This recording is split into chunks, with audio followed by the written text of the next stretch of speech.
मेरे कांग्रेस के जाबाज शेर, जिनको राहुल गांधी जी शेर कहते हैं, जिन्होंने यहां आकर के इस प्रदर्शन में भाग लिया। सभी नेताओं ने अपनी अपनी बात की है। मैं आपके सामने 10, 15, 20 मिनट में अपनी बात कहूंगा कि ये धरना प्रदर्शन आप सबको पता लग गया होगा कि क्यों हो रहा है।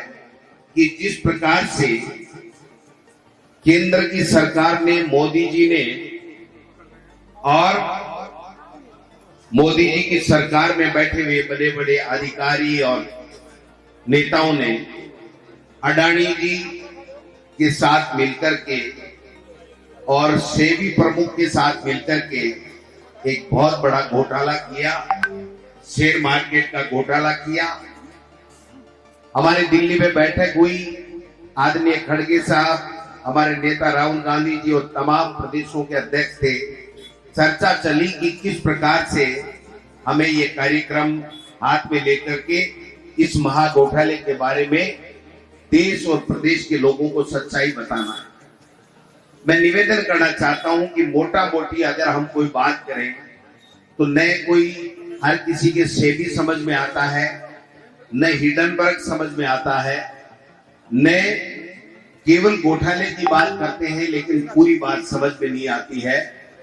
लेकिन हम सब ने तय किया कि हम प्रदेशों में, जिलों में, ब्लॉकों में जाएंगे, इस बात को समझाएंगे कि किस प्रकार से सुनियोजित रूप से चंद 1, 2, 3 बड़े उद्योगपतियों को, जिसमें अडानी जी शामिल हैं, उनको लाभ देने के लिए देश की तमाम परिसंपत्तियों के ऊपर कब्जा कराने के लिए इन्होंने किस प्रकार से मिली भगत करके घोटाले किए हैं और आम व्यक्ति को प्रताड़ित करने का काम किया है, आम व्यक्ति को और ज्यादा गरीब करने का काम किया है, उसके हितों के साथ में उन्होंने शोषण करने का काम किया है।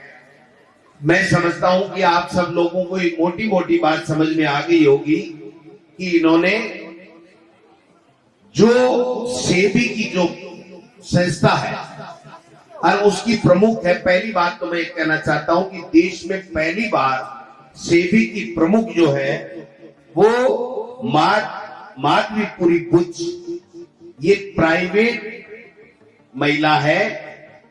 पहली बार देश के अंदर सेबी के अंदर इस प्रकार की नियुक्ति हुई और ये वहीं से शुरुआत हो गई।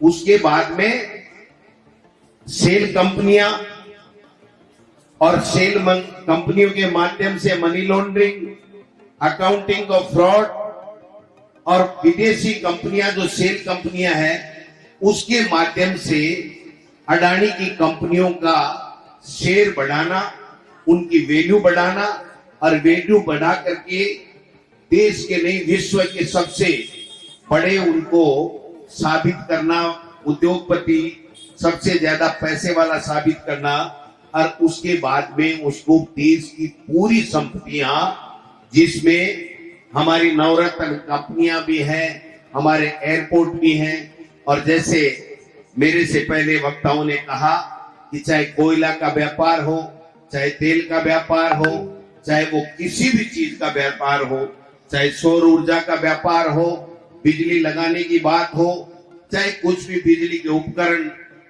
बनाने की बात हो, तमाम पूरी के पूरे व्यापारों के ऊपर इनका कब्जा करा दिया।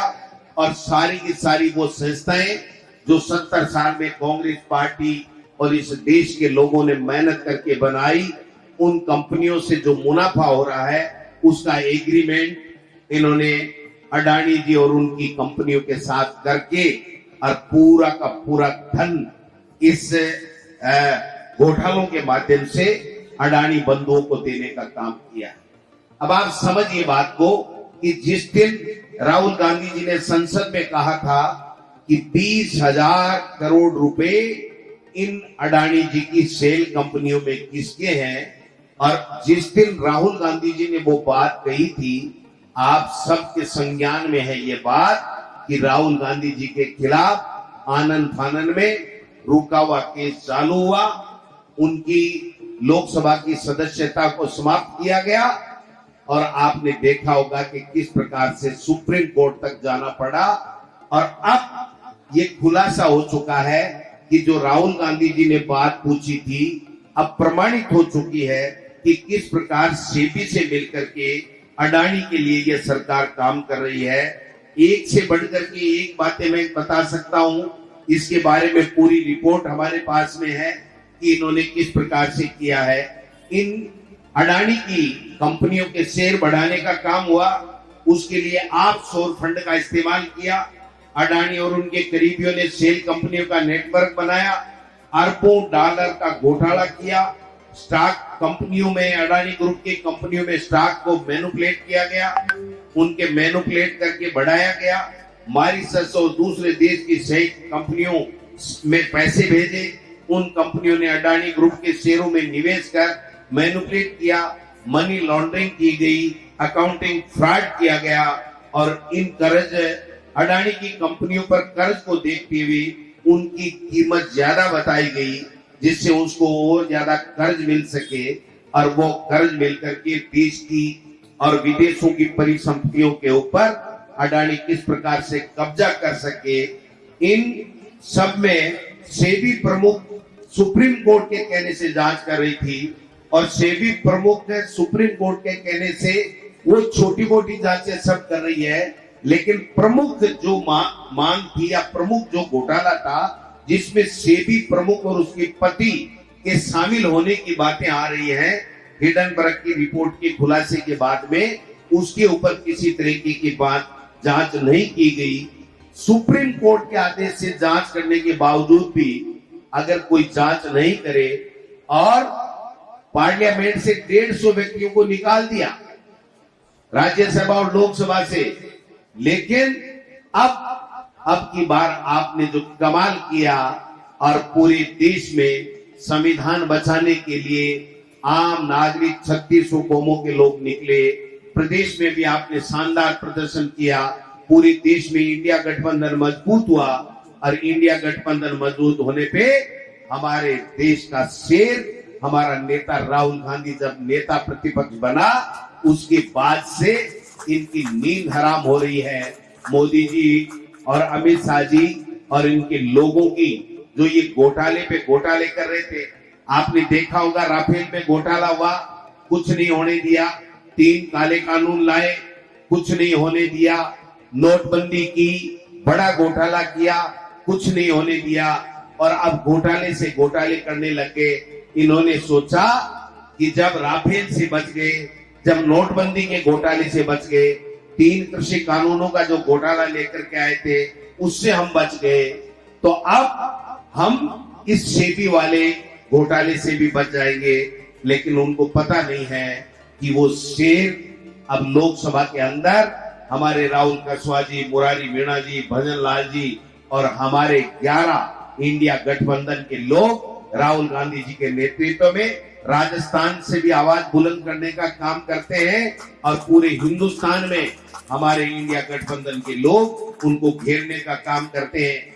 मोदी जी एक दिन आए और एक दिन आकर के बोख ला करके भाषण दिया और दूसरे दिन जाके वो यही मोदी जी हैं जो ये कहता था लोकसभा के अंदर कि एक अकेला सब पे भारी।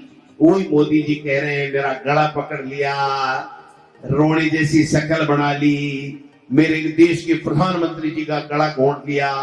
अरे देश के प्रधानमंत्री जी का कोई गला नहीं घोंट रहा है, आप लोगों की मिली भगत से जो घोटाले हो रहे हैं ना, उन घोटालों का उठाने का हम लोग काम कर रहे हैं।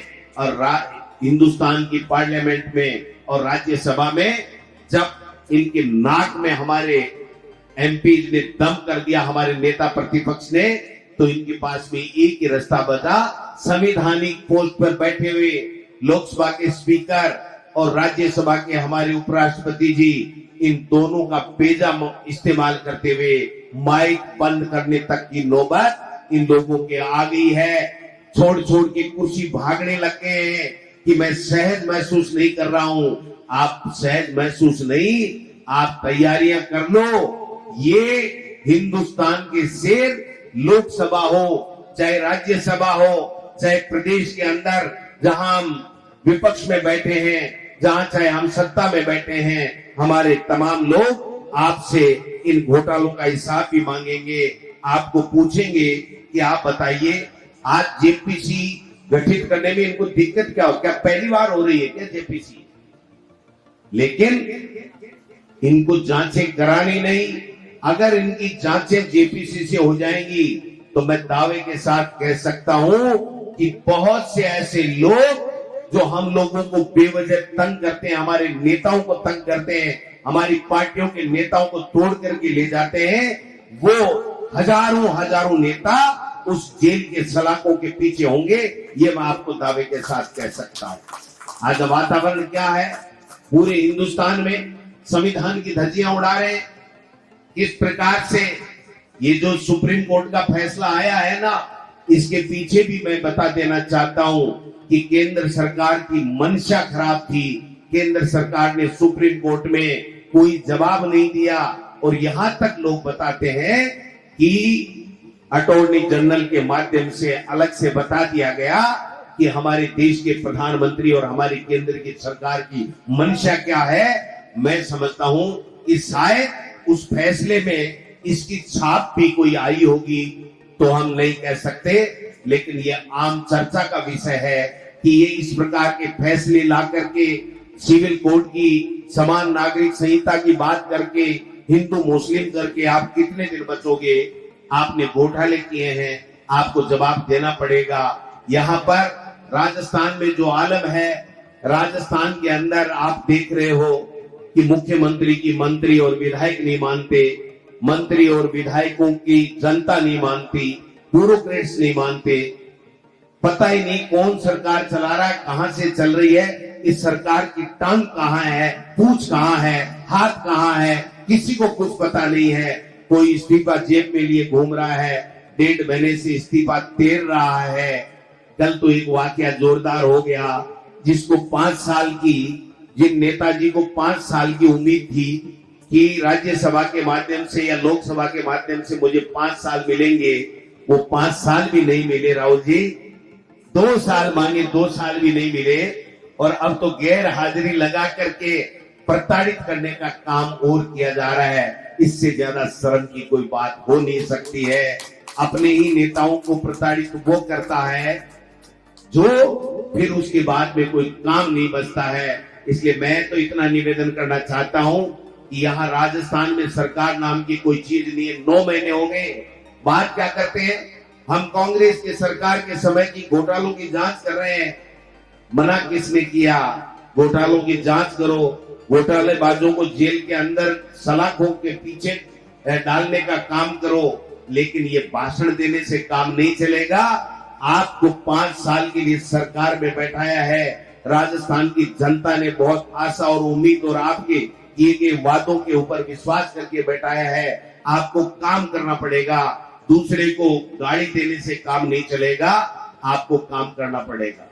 आप देख सकते हो यमुना जल की बात आज भी शायद मीडिया में कहीं आया है कि राजस्थान में यमुना जल का पानी तो मुख्यमंत्री जी छोड़ दीजिए लेना, आप ला ही नहीं सकते, मेरी गारंटी है, एक बूंद नहीं ला सकते हो। लेकिन मैं ये कहना चाहता हूं कि यहाँ के अधिकारियों को, यहाँ के मंत्री को वहां पर हरियाणा में घुसने नहीं दिया जा रहा है। डीपीआर की बात करते हैं तो इनका टेलीफोन काट दिया जाता है कि आप छोड़िए इन बातों को।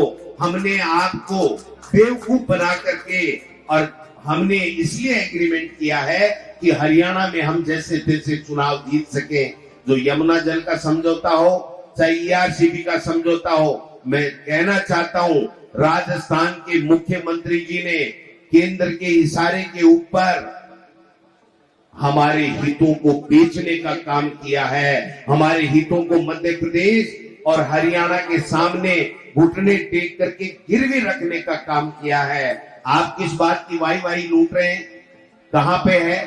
जब यमुना जल समझौते में जितना पानी 1900 क्यूसेक जो पानी हमें हरियाणा लेकर के बाकी का पानी हमको देना था, नए समझौते में 2400 क्यूसेक पानी पहले वो लेगा, और जो 12 महीने पानी आपको मिलना था वो केवल 4 महीने, जुलाई, अगस्त, सितंबर, अक्टूबर, 4 महीने में केवल 575 एमसीएम पानी आपको अगर बरसात में और फ्लड हुआ तो ही मिलेगा, वरना एक बूंद भी पानी की नहीं मिलेगी। और मध्य प्रदेश ने हमारे जो पहले के एमओयू किया हुआ था मध्य प्रदेश और राजस्थान का, वो ईआरसीपी के अंदर उन्होंने सुप्रीम कोर्ट में जाकर के, जब वसुंधरा जी की सरकार थी चाहे हमारी गहलोत जी की सरकार थी, हमने कहा कि उस शर्तों की पालना की जाए, उस एमओयू की पालना की जाए, तो उन्होंने सुप्रीम कोर्ट में जाकर के हमारे खिलाफ स्टे ले लिया था और इस मुख्यमंत्री भजन लाल जी ने साइन करके और उनको ये कह दिया कि आप तो अपना पूरा पानी लो, 3510 एमसीएम पानी वो पहले लेंगे, उसके बाद में अगर कोई बात आएगी, और उन्होंने समझौता करवा करके और साइन करा करके सुप्रीम कोर्ट में पेश किया है कि हमारा जो आपत्ति थी वो आपत्ति राजस्थान की सरकार ने केंद्र सरकार के हस्तक्षेप से मिटा दी है, इसलिए हमारे हितों को हमने सुरक्षित कर लिया है सुप्रीम कोर्ट में, हमें स्टे की आवश्यकता नहीं है, हमारा केस वापस दे दीजिए। ये दो समझौतों के ऊपर अपनी पीठ थपथपाने वाले लोग दोनों जगह, ईआरसीपी में मध्य प्रदेश के सामने और यमुना जल समझौते में हरियाणा के सामने घुटने टेक करके राजस्थान के नौजवान, राजस्थान के किसान, आम व्यक्ति के हितों को बेचने का सौदा करके आए हैं। ये मैं आपसे निवेदन करना चाहता हूं। लेकिन जो बात हमें करनी है वो जेपीसी की मांग आज तो शुरुआत है, ये आखिरी नहीं है, ये शुरुआत है कि हमने यहां से शुरुआत की है। तमाम कार्यकर्ता, तमाम नेता आज यहां पधारे हैं और जो जिस तरीके का जोश और जो जुनून देखने को मिल रहा है, मैं दावे के साथ कह सकता हूं कि आने वाले समय में मोदी जी की सरकार 5 साल पूरे नहीं कर पाएगी, मोदी जी की सरकार 5 साल पूरे नहीं कर पाएगी। और मुख्यमंत्री भजन लाल जी थोड़ा सुधर जाओ, काम कर लो, नहीं तो आपके अपने ही लोग आपकी कुर्सी का तख्ता पलटने की तैयारी कर रहे हैं। आप जल्दी से जल्दी कुछ काम करो। ये रोजाना भ्रमण करना, भ्रमित करना, भाषण देना, झूठ बोलना, ये जो कला आप में आरएसएस के माध्यम से प्राप्त की है, इसको थोड़ा सा विराम दो। आज आप राजस्थान के मुख्यमंत्री नहीं हो, आप आरएसएस के केवल कार्यकर्ता या संगठन के पदाधिकारी नहीं हो, आप राजस्थान के 8 करोड़ लोगों की आस हो। आपको मुख्यमंत्री बनाया है, भले ही चाहे आप पर्ची से बने हो, लेकिन राजस्थान के मुख्यमंत्री हो, लोगों के लिए काम कीजिए। लोग पानी में तरस रहे थे, बिजली के लिए तरस रहे हैं, किसान परेशान हैं, लू में लोग मर गए, आज कोई काम नहीं हो रहा है, जनता की कोई सुनवाई करने वाला नहीं है, मंत्रियों की चलती नहीं है, एमएलए कह रहे हैं कि हम क्या बने हमें पता नहीं। अरे भाई, ये लोकतंत्र है। ये जो महात्मा गांधी जी ने हमें देश की आजादी दिलाई और महान नेताओं ने, महापुरुषों ने, जो स्वतंत्रता सेनानियों ने अपने प्राण न्योछावर करके जो ये आजादी और लोकतंत्र देश का जो विश्व का सबसे मजबूत है ये लिया था, इस लोकतंत्र को खतरा होने लग गया है। आप देखिए, आज राजस्थान के अंदर कोई भी मंत्री, कोई भी एमएलए, चुना हुआ जनप्रतिनिधि बीजेपी का ये नहीं कह सकता कि ये वाजिब काम है, मैं तेरा करवा दूंगा। जब इन मंत्रियों के पास जाते हैं तो कहते हैं मेरी चलती नहीं है, मेरी अधिकारी मानता नहीं है। मुख्यमंत्री जी के पास जाते हैं तो कि यार मेरी से तो किरोड़ी नहीं पट रहा, मैं करूं क्या, मेरी मानता कोई नहीं है। ये जो सर्कस बना दिया, सरकार बनाई थी जनता ने, और ये जो सर्कस बन गया, इस सर्कस को मुख्यमंत्री जी बंद करो। और हम कहना चाहते हैं कि ये शुरुआत है, ये अंगड़ाई ली है खड़गे साहब और राहुल गांधी जी के नेतृत्व में। पूरी कांग्रेस पार्टी, आम नेता, हम सब मिलकर के ईंट से ईंट बजाएंगे, अलग जगाएंगे, गांव गांव जाएंगे, वार्डों में जाएंगे, मोहल्लों में जाएंगे, गांव में जाएंगे, जनता को बताएंगे कि ये महाघोटालेबाज लोग हैं और पूरी की पूरी संपदा ये अडानी और अंबानी जैसे बड़े उद्योगपतियों को लुटाने का काम कर रहे हैं। आज आप देखिए, एक नमूना बताना चाहता हूं, छोटा सा नमूना आप देख लीजिए कि जब भारत सरकार के पास में जयपुर एयरपोर्ट था, प्रताप जी, जयपुर एयरपोर्ट था तो वहां पर जितनी दुकानें अंदर लगी हुई थी उससे 10 गुना दुकानें अडानी को देने के बाद में और बढ़ा दी। आदमी को अगर कहीं फ्रेश होना हो, टॉयलेट की तरफ जाना चाहता हो तो भी टेढ़ा होके निकलना पड़ता है, इतनी दुकानें इस एयरपोर्ट के ऊपर लगा दी। अरे भाई शर्म करो, सब कुछ बेच दिया। कम से कम 150 के लगभग 100 अडानी के आने के बाद में इस एयरपोर्ट के अंदर नई लग गई, लूटने का काम चल रहा है। ये किसके इशारे के द्वारा उनको लिया गया और उसके बाद में उस सेल कंपनी को दिवालिया घोषित कर दी गई और दिवालिया घोषित करने के बाद में उसका पूरा का पूरा बैंकों से जो कर्जा लिया गया था वो कर्जा माफ करा लिया गया और जो आम आदमी उस कंपनी में शेयर खरीद करके अपना पैसा इन्वेस्ट करके अपनी बेटी की शादी करना चाहता था, अपना नया मकान बनाना चाहता था, 2 रुपए बढ़ने के बाद में वो लूटा हुआ है, न बेटी की शादी कर पा रहा है, न मकान कर पा रहा है। आज जो स्थितियां बनी हुई है देश और प्रदेश में, घोटाले से घोटाले कर रहे हैं। अभी कह रहे थे कुछ दिन पहले तक देश के बीजेपी के नेता, एक घोटाला नहीं पकड़ा गया, एक घोटाला नहीं पकड़ा गया। अरे एक हो तो पकड़ दे, आपने तो हजारों घोटाले कर लिए, कितने पकड़े। आप तो इतने बेशर्म लोग हो कि उसको मानते ही नहीं हो, कोई जांच ही नहीं कराते हो, और जहां जांच कराते हो और जिसको जांच सौंपी गई उसी में आपकी हिस्सेदारी है। सेबी के प्रमुख और उसके पति की उन कंपनियों में हिस्सेदारी है, तो फिर जांच करेगा कौन? तो ये सब चीजें हमको देखनी पड़ेगी। और राजस्थान के अंदर खेला शुरू हो गया मेरे भाइयों, समझने की आवश्यकता है। अगला जो विधानसभा का सत्र आएगा उसमें देखना इनके भ्रष्टाचार का जो नग्गा नाच इस 9 महीने से भारतीय जनता पार्टी की सरकार कर रही है, उसका चीरहरण करने का काम हमारे एमएलए सब टीकाराम जूली जी के नेतृत्व में करने वाले हैं।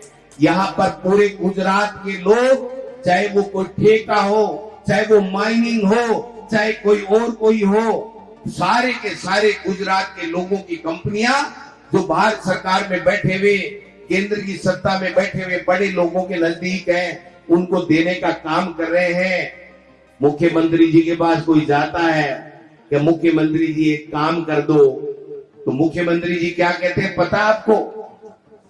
वो कहते हैं कि भाई आप सीएस से मिल लो। तो लोग कहते हैं मुख्यमंत्री तो आप हो, कि मेरे हाथ में कुछ नहीं है, मेरा काम तो ये मुरली वाला करता है। एक मुरली वाले की फोटो हमारे भगवान की लगा रखी है। अरे भाई ये फोटो ही काम कर देती है, मूर्तियां ही काम कर देती, तो फिर आदमी दूसरा काम आदमी क्यों करता? आप बताइए, सरकारी क्यों बनाता? तो मैं कहना चाहता हूं भगवान हम सबके हैं, लेकिन आप भगवान की मूर्ति की तरफ इशारा करके अपनी जिम्मेदारी से नहीं बच सकते हो। आपको काम करना पड़ेगा, जवाब देना पड़ेगा। जो घोटाले हो रहे हैं, जो टेंडरों की शर्तें ड्राफ्ट की जा रही है मनमर्जी से, ये सब फाइलें हमारे पास आना चालू हो गई हैं। अब आपका 9 महीने का समय समाप्त हो गया है। अब कांग्रेस पार्टी और कांग्रेस पार्टी के कार्यकर्ताओं का समय शुरू हुआ है। हम एक एक की नाक में नकेल डाल करके तुम्हारे भ्रष्टाचार को उजागर भी करेंगे। और आप तो पता नहीं जेलों में कब किसको भेजोगे। आपको जेल में भेजने के लिए गोविंद डोटासरा और तमाम कांग्रेस के कार्यकर्ता विधानसभा में जूली साहब के नेतृत्व में, और यहाँ कांग्रेस पार्टी के तमाम नेता कांग्रेस संगठन को साथ लेकर के हम लोग आपको बेनकाब करने का काम करेंगे। इसलिए राजस्थान में भी जो घोटाले हो रहे हैं उनके ऊपर भी कार्यकर्ताओं से, नेताओं से आग्रह करना चाहता हूं, आप तैयार हो जाइए, नजर रखिए। और दिल्ली के अंदर राहुल गांधी जी के नेतृत्व में और हमारे खड़गे साहब की अध्यक्षता के अंदर वहां पर भी खेला शुरू हो गया है। इनका जीना दूबर हो गया है।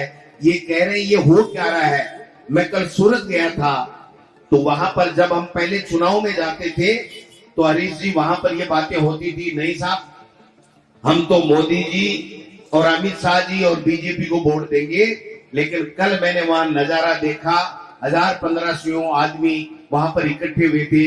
80% से ज्यादा लोग ये कह रहे थे, अरे भाई साहब हमको डरा रखा है, हमको पुलिस भेज देते हैं, हमारे पास ईडी, इनकम टैक्स, सीबीआई भेज देते हैं, हमारे पास नेताओं का फोन आ जाता है, हम डरे हुए हैं, वरना इन्होंने तो हमारा व्यापार चौपट कर दिया, हमारा जीना दूभर कर दिया। रात को आराम से हमें नींद नहीं आती है कि कब ये टेलीफोन करके कब धमका देंगे। इस तरह का वातावरण जिस गुजरात मॉडल की बात कर रहे थे वहां पर होने का काम हो गया है। इसलिए मैं तो निवेदन करना चाहता हूं कि इस महाघोटाले की जेपीसी ज्वाइंट पार्लियामेंट्री कमेटी से जांच के लिए हम लोग आज की शुरुआत है, इसको आगे बढ़ाने का काम करेंगे।